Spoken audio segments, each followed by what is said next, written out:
Les non-dits en direct. Ici, on dit ce que d'autres préfèrent taire, sans hystérie, sans fioriture. On décortique les déclarations clés, les faits et leurs conséquences, clairement, point par point, pour comprendre ce qui se passe et où ça mène. Si ce format vous plaît, abonnez-vous dès maintenant, mettez un like et laissez votre avis en commentaire. Votre opinion compte. Scott, un plaisir, mon cher ami. Merci d'être resté éveillé tard. Merci d'avoir adapté votre emploi du temps pour moi. Merci de vous joindre à nous, comme toujours. Avant de parler de vos voyages, de qui vous voyez et de ce que vous y faites, et avant de vous poser des questions sur l'attitude russe envers la guerre et l'état de l'armée ukrainienne, quelques questions sur Israël. La Maison-Blanche a annoncé il y a 2 jours que le gouvernement fédéral prévoit de construire une base militaire à moitié en Israël et à moitié à Gaza. Et puis l'impensable se produira, des soldats américains sur le terrain. Donc des soldats américains sur le terrain à Gaza ne serait-il pas simplement une extension de l'armée israélienne? Oui, non, oui, je ne sais pas, vous savez si c'est, vous savez, politique, vous savez, une préannonce de quelque chose, vous savez, lancer une idée, mais c'est une mauvaise idée et pour être honnête, je serais très surpris si elle était effectivement mise en œuvre. Ils ont aussi annoncé en même temps une base militaire à Damas, comme si nous en avions besoin d'une autre. Maintenant, elle est probablement construite pour que les Israéliens puissent l'utiliser. Je veux dire, je pense qu'apparemment, elle a été construite pour qu'Israël cesse de bombarder l'aéroport international de Damas, mais c'est juste une mauvaise idée. Encore une fois, je veux juste rappeler à tout le monde que vous savez, vous pouvez inviter Jolani à la Maison-Blanche et il peut être photographié avec une variété de dirigeants américains, y compris le président, mais il sera toujours un bourreau d'Al-Qaïda. C'est stupéfiant pour moi de le voir assis à côté de GD. Vance, GD. Vance est un vétéran du corps des marines, vous savez, de la guerre en Irak. Ses camarades marines ont été tués par les co-coéquipiers de Jolani. Et je vous le dis, Jolani mérite juste une balle dans la tête, pas une poignée de main. Je suis juste désolé. C'est un bourreau, c'est un terroriste d'Al-Qaïda et je ne suis pas prêt à pardonner. Eh bien, je ne peux pas dire que je vous blâme. Je veux dire, vos collègues étaient sous le feu de lui et des voyous qui lui étaient subordonnés. Avant de voir le président Trump, il a rendu visite au président Poutine. Qu'est-ce qu'ils auraient négocié? Encore une fois, vous savez, la Russie joue, vous savez, le même jeu géopolitique que nous jouons en manœuvrant. La Russie a 2 grandes bases en Syrie et vous savez, plusieurs autres petites bases. Et je crois que la Russie veut conserver ces bases afin de pouvoir conserver, vous savez, le contrôle d'une zone très stratégique, critique. Ils ne veulent pas céder l'espace à la Turquie. Ils voient aussi leur présence comme vous savez, un rôle de blocage contre l'expansion israélienne et américaine. Donc, vous savez, Jolani joue sur les 2 tableaux ici. Pour revenir à Israël un instant, dans quelle situation politique se trouve Netanyahou à la suite du scandale de viol en prison? Où cela l'aide-t-il politiquement auprès du public israélien? Malheureusement, je pense que cela l'aide. Je veux dire, ces violeurs sont, vous savez, acclamés comme des héros. Les violeurs sont littéralement acclamés comme des héros en Israël, traités comme des héros nationaux. Cela renforce, vous savez, la politique d'Israël de déshumaniser les Palestiniens. Je veux dire, si votre politique est de pouvoir violer ces personnes quoi qu'il arrive parce qu'elles sont palestiniennes, qu'est-ce que cela dit de vous? Donc les voilà, ces gars sont traités en héros. Ils devraient tous être en prison. Ils méritent d'être en prison à vie pour ce qu'ils ont fait. Au lieu de cela, ils sont embrassés et salués comme s'ils avaient fait quelque chose de fantastique. C'est effectivement en cours dans la salle d'audience où ils comparaissaient. Je ne sais pas ce qui va leur arriver puisque, comme vous le savez, la personne qui les poursuit a été arrêtée pour avoir révélé une cassette qu'ils ont faite d'eux-mêmes violant cette personne. Donc nous avons un pays qui légalise le meurtre, le vol et le viol si les victimes sont palestiniennes. Comment un tel pays pourrait-il être accepté sur la scène internationale où personne ne l'accepte sauf les États-Unis? Je pense que vous le voyez. Par exemple, le Kazakhstan, vous savez, même s'il reconnaît Israël depuis 1992, le Kazakhstan a récemment été contraint par Donald Trump de signer les accords d'Abraham. Et je pense que vous voyez les États-Unis, vous savez, exercer une pression diplomatique pour essayer de faire en sorte que les nations redorer l'image d'Israël. Et donc, je pense simplement que vous allez voir beaucoup de gens se pincer le nez et suivre le mouvement. Wow. Wow. Passons à la Russie, Scotty, là où vous êtes maintenant. Quelle est votre opinion actuelle sur l'état de la guerre, la condition de l'armée ukrainienne et l'avancement des troupes russes? La Russie est en train de gagner. Il faut dire, c'est clair et net. Je ne pense même pas que les Ukrainiens le contestent encore. Vous savez, dans la poche de Pokrovsk, ils ont entouré plusieurs brigades. Deux d'entre elles, la 25e et la 92e, sont parmi les brigades les plus élites de l'Ukraine. Je pense que la 37e a également été encerclée. Ce sont leurs brigades formées par l'OTAN, les brigades bien équipées. Aucun de ces hommes ne sortira de là vivant.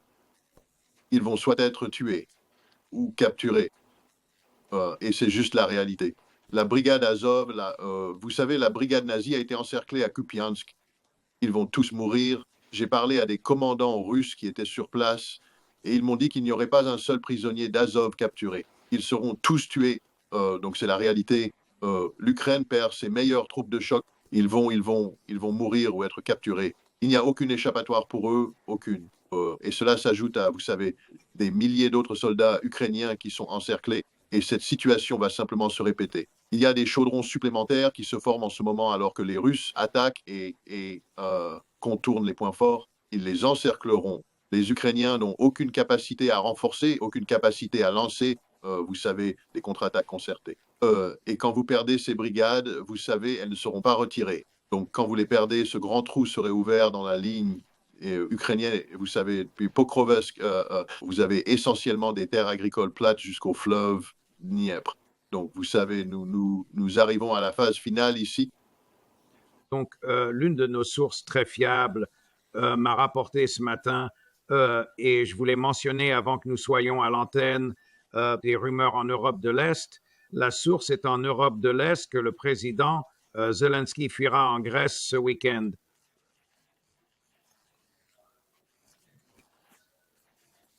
Le journal Kyiv Inpod vient d'annoncer que le président Zelensky se rendra en Grèce ce week-end pour signer un accord énergétique. Serait-il réaliste de s'attendre à ce qu'il visite la Grèce et ne rentre pas chez lui? C'est possible. Je veux dire, ce que nous voyons, c'est un effondrement politique et un effondrement sociétal. La contre-offensive russe, parce que souvenez-vous, la Russie n'a pas commencé la guerre énergétique, c'est l'Ukraine qui l'a fait. L'Ukraine, avec ses attaques de drones contre les capacités de raffinage de pétrole russe. Je viens d'avoir une interview fascinante avec un homme qui est responsable de la sécurité énergétique. Et vous savez, nous avons eu une longue discussion sur les choses que la Russie fait pour améliorer la sécurité de ses raffineries. Il a dit, tout d'abord, vous savez, la Russie est un État moderne qui, vous savez, fait du raffinage de pétrole pour vivre. Il a dit, oui, il nous frappe, il cause des dommages, nous les réparons instantanément. Aucune de ces raffineries n'est hors ligne. Elles sont toutes opérationnelles, elles fonctionnent toutes. Il n'y a pas de file d'attente pour le gaz en Russie. Cette fiction occidentale selon laquelle, d'une manière ou d'une autre, la Russie, l'économie russe est touchée. La raffinerie en question ferme les parties qui ont été touchées. Il y a des pièces de rechange juste là. Ils arrivent, ils les remplacent, elle est à nouveau opérationnelle et maintenant ils mettent en place, vous savez, des capacités anti-drones, etc. Donc les Russes, vous savez, ce que les Ukrainiens font aux Russes ne représente rien. Pendant ce temps, les Russes ont presque totalement arrêté la capacité de l'Ukraine à produire de l'électricité. Cela signifie que des villes entières, des régions entières sont dans l'obscurité et qu'elles ne vont pas retrouver l'électricité. Et il fait froid, croyez-moi. Dehors, il fait très froid. Cela va créer une énorme pression politique sur Zelensky. Je veux dire, c'est déjà le cas, mais ça va encore empirer car il n'y aura aucune réponse à son gouvernement. Vous ajoutez à cela la corruption qui a lieu. Vous savez, soudainement, le gouvernement ukrainien doit admettre, oh oui, il y a de la corruption, mais et parce que nous l'avons trouvé et nous en parlons, cela signifie que nous sommes une démocratie fonctionnelle. Ce n'est pas le cas. Une société en chute libre et l'homme en charge, Zelensky, il ne peut pas survivre à cela. Donc, cela ne me surprendrait pas du tout s'il allait en Grèce et y restait. Le ministre de l'Énergie et le ministre de la Justice, l'équivalent de notre secrétaire à l'énergie et notre procureur général, ont été ordonnés de démissionner par Zelensky parce qu'il les a pris la main dans le sac. Je suppose que lorsque vous démissionnez d'un poste comme celui-là et que votre main est dans la caisse, vous gardez ce que vos mains touchent. Oui, c'est comme l'un de ces trucs, vous savez, où vous entrez dans une cabine et ils font tourner les dollars autour de vous et vous pouvez attraper tous les dollars. Et quand ça. Et puis, quand ils arrêtent de le faire, tout ce que vous avez, vous pouvez le garder. Voilà. C'est comme ça que ça se passe. Écoutez, tout le monde là-bas est corrompu. Il n'y a pas une seule personne dans le cabinet de Zelensky qui ne prenne pas, vous savez, des centaines de millions de dollars. Le truc, c'est que vous êtes censé le faire sans vous faire prendre. Il y a des moyens de le faire, des moyens de détourner l'argent. Ces gars-là sont devenus gourmands et ont visé les 100 millions de dollars supplémentaires parce qu'il y a 100 millions de dollars. Il y a tellement d'argent qui afflue en ce moment quand l'Europe, quand toutes ces nations européennes commencent à signer ces chèques en blanc et que des centaines de millions d'euros affluent, cet argent ne va pas là où il devrait aller. Cet argent va dans les poches de ces individus corrompus qui savent tous que c'est fini maintenant. Et donc, ce qu'ils font, c'est voler autant d'argent qu'ils peuvent, essayant de le sortir du pays pour avoir un parachute doré qui leur permet de, vous savez, s'envoler quand les murs s'effondrent. Si l'armée ukrainienne, ou pardon, s'effondre, qu'advient-il de l'équipement militaire que les pays de l'OTAN achètent aux fabricants américains et qui est expédié en Ukraine? Ou est-ce un mythe? Ne l'achète-t-il pas vraiment? Ne paie-t-il pas pour cela? Est-ce que l'équipement n'arrive pas en Ukraine? Le président des États-Unis trompe-t-il les gens à ce sujet? Eh bien, tout d'abord, la grande majorité de l'équipement en question est acheté pour des livraisons à long terme. Donc, excusez-moi, vous n'allez pas recevoir. Ces choses ne sont pas livrées maintenant. En fait, la plupart ne sera pas livrée avant 1 an, 2 ans, 3 ans. Et donc, l'argent est dépensé à l'avance pour des commandes qui ne seront jamais exécutées parce que l'Ukraine ne sera plus là. L'équipement qui, par exemple, les Allemands ont fourni quelques Patriots, c'est parce que l'Allemagne a décidé de renoncer à son propre équipement et de compenser avec les commandes qui ont été passées. Donc l'Allemagne va être en manque maintenant avec ce système de défense Patriot. À un moment où l'Europe crie au sujet des drones russes, l'Allemagne vient de renoncer à sa capacité à se défendre parce qu'elle aide les Ukrainiens. Mais en fin de compte, cela n'a pas d'importance. Tout l'équipement de l'OTAN sur le sol ukrainien devra soit être retiré, soit être détruit ou capturé par les Russes. Wow. Quel est votre sentiment sur l'attitude du peuple russe? Je veux dire, si j'ai bien compris, vous étiez à Moscou et à Saint-Pétersbourg la semaine dernière. Pétersbourg, et vous pouvez nous dire que vous avez probablement été ailleurs aussi. La guerre, qui dure maintenant depuis 4 ans, a-t-elle changé l'attitude des Russes envers la guerre ou leur gouvernement, pour le meilleur ou pour le pire? Écoutez, contrairement à ce que disent d'autres personnes, je ne vais pas en Russie pour être reçu en grande pompe par RT et je ne traîne pas avec des dirigeants militaires gras et retraités. Vous savez, je passe du temps avec les gens ordinaires en Russie. Je fréquente les gens ordinaires. Je viens de dîner avec un commandant de drone qui vient du front. Nous avons eu une conversation très longue et je veux dire, vous savez, une vraie conversation sur l'état de la guerre. J'ai eu aujourd'hui des réunions avec des commandants de première ligne et des personnes qui les soutiennent, le réseau de soutien des soldats mobilisés. Quand ils avancent, les épouses et les familles forment ici ces groupes de volontaires qui leur fournissent de la nourriture. Et vous savez, tous les colis de soins, ils cousent. Et le fait est que j'en porte un en ce moment qui m'a été offert par l'une des dames. Vous savez, Sewing for Victory, ils cousent ces pulls pour les envoyer aux troupes en hiver afin qu'elles puissent rester au chaud. C'est un complément aux articles d'uniforme. La Russie est à 100% unie derrière le président pour obtenir la victoire dans cette guerre et cela de haut en bas. Je ne sais pas avec qui Dr. Odin, mais il ne reflète en rien la réalité. Et je vais vous dire, Dr. O ne dîne pas avec les vrais gens de Russie. S'il est le bienvenu, qu'il revienne en Russie et je l'emmènerai et je lui montrerai les vrais gens de Russie, pas les élites, les vrais gens de Russie, le sel de la terre. Et ils sont à 100% derrière Vladimir Poutine et le concept de victoire. Ils veulent la paix, mais ils disent toujours d'abord la victoire. Et quand ils disent victoire, ils veulent dire victoire totale, pas de compromis. Ils vont probablement obtenir une victoire totale assez rapidement à la lumière des observations que vous avez faites. Y a-t-il une dichotomie entre les souhaits de libéralisation du ministère russe des Affaires étrangères et les attitudes plus traditionnelles du FSB, des services de renseignement? Je ne vois aucune attitude de libéralisation au ministère des Affaires étrangères. J'ai vu Sergei Lavrov faire des déclarations très, vous savez, très définitives sur l'issue de cette guerre et vous savez ce qui est nécessaire. Je veux dire, le ministère des Affaires étrangères, la Russie en général, y compris leurs services de renseignement, croient en une relation harmonieuse avec le monde. Ils ne sont pas là pour causer des problèmes ou essayer de perturber les choses. Ils veulent l'harmonie parce que pour eux, cela signifie la stabilité et la stabilité signifie la prévisibilité et c'est bon pour la Russie. Ils n'essaient pas de dominer le monde. Vous savez, nous en Occident, regardons la Russie et nous nous projetons sur eux. Ce que nous faisons, c'est dire, eh bien, si nous étions à la place de la Russie, que ferions-nous? Et bien sûr, ce que nous ferions, c'est chercher à profiter de tout pour essayer de devenir numéro un. La Russie n'essaie pas d'être numéro un. La Russie essaie juste de vivre en paix. Et donc, il n'y a pas de fossé du tout entre le FSB, le SVR, le service de renseignement étranger, le GRU, le renseignement militaire et le ministère des Affaires étrangères. Ils travaillent tous pour le même homme. Cet homme s'appelle Vladimir Poutine et c'est lui qui décide, personne d'autre. Y a-t-il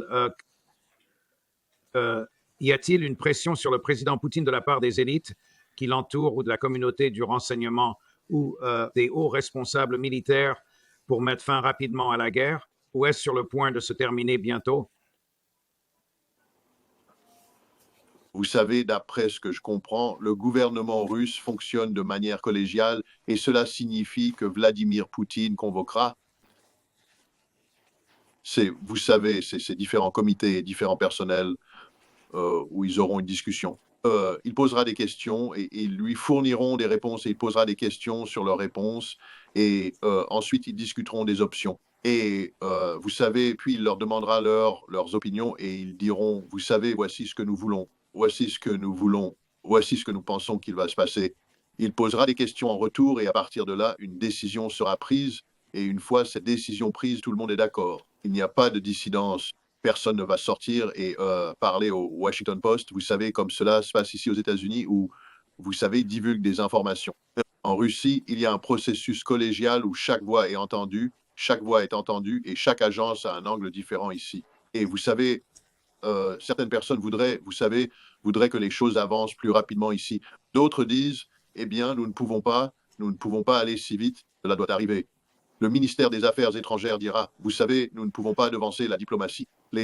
Vous savez, gens de l'énergie diront, vous savez, nous ne pouvons financer qu'à un certain niveau sur une certaine période de temps. Et tout cela est pris en compte de manière collégiale. Et puis, en fin de compte, le président prendra une décision. Une fois que cette décision est prise, il n'y a pas de dissidence. C'est ce que les gens doivent comprendre. Je ne comprends pas quelqu'un prétende savoir quelque chose sur la Russie et croit qu'il y a une dissidence active au sein du gouvernement russe une fois que ce processus collégial a été réalisé. Les gens peuvent, vous savez, les décisions sont constamment révisées, comme tout bon leadership le ferait. Et lors de cette révision, les gens peuvent réviser leur opinion ou revenir et dire, vous savez, comme je l'ai exposé la dernière fois, je crois toujours à ceci, cela et autre chose. Donc, il y a des opportunités pour ce que vous appelez la dissidence d'exprimer. Mais il n'y a rien de tout ça, vous savez, murmure dans le dos, bouillonnement sous-jacent, ça n'existe pas. Pas du tout. Vous savez, si vous trouvez 5, vous savez, vieux, aigris, vous savez, des gens pro-Navalny et dîner avec eux, n'hésitez pas à le faire. Mais ce n'est pas la Russie. Ce n'est même pas proche de la réalité de la Russie. Quoi? Dites-nous ce que vous faites en Russie. Je sais que vous étiez à Moscou. Je vous ai vu à la télévision en Biélorussie et je crois que vous êtes maintenant à Saint-Pétersbourg. Eh bien, je suis ici pour promouvoir l'idée de, vous savez, le désarmement nucléaire, le contrôle des armes, pour essayer de stopper cette course folle vers la guerre nucléaire. Pour aider à faciliter cela, j'ai fait traduire mon livre Highway to Hell en russe. Il est publié par un éditeur russe. Et donc, je suis ici aussi pour le lancement du livre. Donc, j'ai utilisé le lancement du livre comme une occasion de discuter des sujets du livre, vous savez, la course aux armements, le danger des armes nucléaires, la rupture de la diplomatie et la nécessité absolue d'un renouveau du contrôle des armes. Et donc, c'était mon dernier événement pour le livre. Et maintenant, pour le reste de la semaine, j'aurai des conversations et espérons des interviews avec des gens sur ce sujet. Eh bien, je serai à l'université MJMO où tu as parlé. Je vais de nouveau y parler du contrôle des armements. J'espère qu'il y aura des panels sur le contrôle des armements et peut-être des interviews avec des personnes haut placées. Oh, ça va être génial. Et bien sûr, je te souhaite bonne chance. Tu sais, j'ai passé 2 semaines en Russie, pas aussi longtemps que toi. L'une d'elles était agréablement avec toi. Je n'ai ressenti aucune dissidence ou amertume.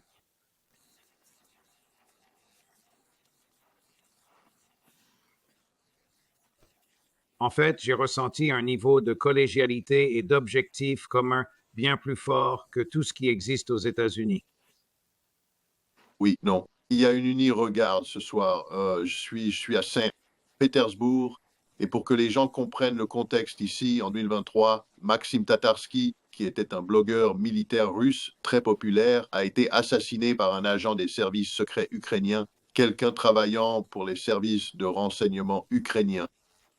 Et il y a eu d'autres personnes qui ont été tuées. Et à Saint-Pétersbourg, d'après ce que m'ont dit leurs agents de sécurité, il y a leur inquiétude est qu'il y a encore une cellule active des services de renseignement ukrainiens cherchant à assassiner des gens. Et je suis en quelque sorte numéro 1 sur la liste Mirodvor. Ils ont déjà essayé de me tuer plusieurs fois. Et donc, tu sais, trouver un lieu pour organiser un lancement de livre est une chose risquée. Et tu sais, nous allions le faire dans la plus grande librairie de Saint-Pétersbourg et le FSB est intervenu et a dit non, vous ne le ferez pas. Nous ne pouvons pas, nous ne pouvons pas garantir la sécurité. Nous avons essayé 3 autres lieux et ils ont tous été annulés. Donc ce soir, ce que nous avons fait, c'est que nous l'avons organisé au siège du parti LDR, le parti de Zirinovski. Ce n'est pas le parti de Vladimir Poutine. Ils sont souvent, tu sais, critiques envers la politique de Poutine, etc. Mais la raison pour laquelle j'en parle, c'est que, en ce qui concerne cette guerre et l'unité russe, ces gens sont à 100% derrière la Russie et c'est ce que les gens doivent comprendre. Personne ne trahit la Russie en ce moment et tout le monde soutient la direction russe pour mettre fin à cette guerre. Cela ne veut pas dire qu'une fois la guerre terminée, ces gens ne reviendront pas et tu sais, commenceront à promouvoir. C'est un parti très nationaliste et donc tu sais, ils vont probablement promouvoir des politiques plus nationalistes. Mais en ce qui concerne la guerre, en ce qui concerne Vladimir Poutine, tu sais, ce qu'il fait en termes de leadership des Russes, il y a une unité nationale comme tu n'as jamais vu. Les Américains ne comprennent pas cela et surtout quand on compare et contraste non seulement les républicains et les démocrates, mais aussi au sein du Parti républicain, au sein des démocrates, les points de vue dissidents, les gens prêts à poignarder, tu sais, le président américain dans le dos, à saper le président, à lui souhaiter un échec. Il n'y a rien de tout cela ici en Russie. Rien du tout. Aussi récemment que cette semaine, je sais que cela va un peu faire monter ta tension, même si ça ne vaut même pas la peine d'en parler, mais je dois le faire. Aussi récemment que cette semaine, le sénateur Lindsey Graham a dit que l'Ukraine est en train de gagner.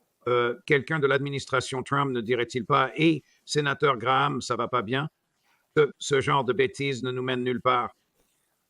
Je pense que l'administration Trump en ce moment se lave littéralement les mains de cela. Tu as vu Marco Rubio faire une, tu sais, présentation à la presse disant je ne sais pas quoi d'autre nous pouvons faire. Il n'y a rien d'autre que nous puissions faire. Et c'est ça l'essentiel. Il n'y a rien que les États-Unis puissent faire. Leurs sanctions contre la Russie n'ont aucun effet. Tu sais, je regarde les commentaires des gens à propos de Rosneft, à propos de Lukoil vendant des actifs. Ce n'est pas, tu sais, c'est juste du bon sens. C'est juste une entreprise prenant la bonne décision pour réduire, tu sais, leur risque. Toute entreprise en Amérique ferait la même chose. Mais tu sais, tout le monde essaie, tu sais, de surinterpréter les choses. La Russie contrôle à 100% son économie. La Russie ne faillit pas du tout. Encore une fois, je ne veux pas m'en prendre à Gilbert Doctorow, mais tu sais, il est là à parler du prix du café comme si c'était un indicateur que tu sais, l'économie russe est secrètement en train d'échouer. Et Gilbert, je suis allé dans environ 5 magasins différents. Je ne sais pas dans quel magasin tu fais tes courses, mon pote, et peut-être que tu achètes des grains brésiliens, mais je te dis que le prix du café en Russie est abordable. Les gens peuvent acheter des sacs de grains, moudre leur propre café et le boire pour bien moins cher que ce que tu insinues dans ton article. Et c'est la réalité. Les flics ne sont pas corrompus. J'ai été dans des voitures 2 fois pendant ce voyage qui ont été arrêtées par les policiers de la circulation pour faire leur contrôle aléatoire, tu sais, pour voir si tu as bu. Et ils sont très polis, très professionnels. La vitre descend, ils regardent à l'intérieur, demandent à voir les documents, posent une question, et vous continuez votre chemin. Il n'y a pas de corruption policière, comme le dit Gilbert Doctorow. Je ne sais pas quelle Russie il a expérimenté, mais je vis dans la vraie Russie. Je ne suis pas dans les hôtels payés par les élites. Je ne suis pas invité à boire du vin et à dîner avec les élites. Je dîne avec des soldats du front et avec des gens formidables. Et encore une fois, je vous dis juste que la réalité de la Russie est complètement différente de celle que ces autres personnes diffusent. Coty, merci beaucoup.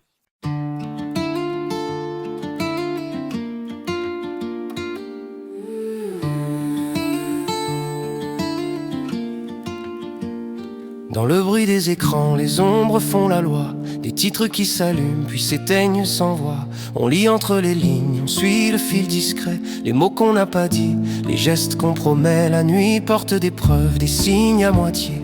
Un chiffre, une image, un regard détourné. Si tout semble clair, c'est peut-être un décor. Nous on cherche la faille et la vérité dehors. Les non-dits, on les met en lumière. Quand le monde se tait, on écoute la poussière. Les non-dits, on recolle le sens.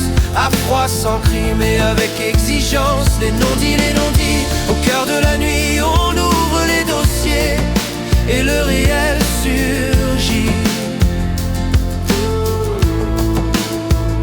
Des promesses en coulisses, des mains sous la table. Des versions officielles, trop lisses, trop hables. On compte les secondes, on suit les trajectoires. Les cartes se déplacent et changent d'histoire. Un port, un ciel chargé, un message chiffré. Des alliances qui craquent, des pactes déchirés. Si l'info te traverse comme un courant sans fin, ici on la ralentit pour voir ce qu'elle peint.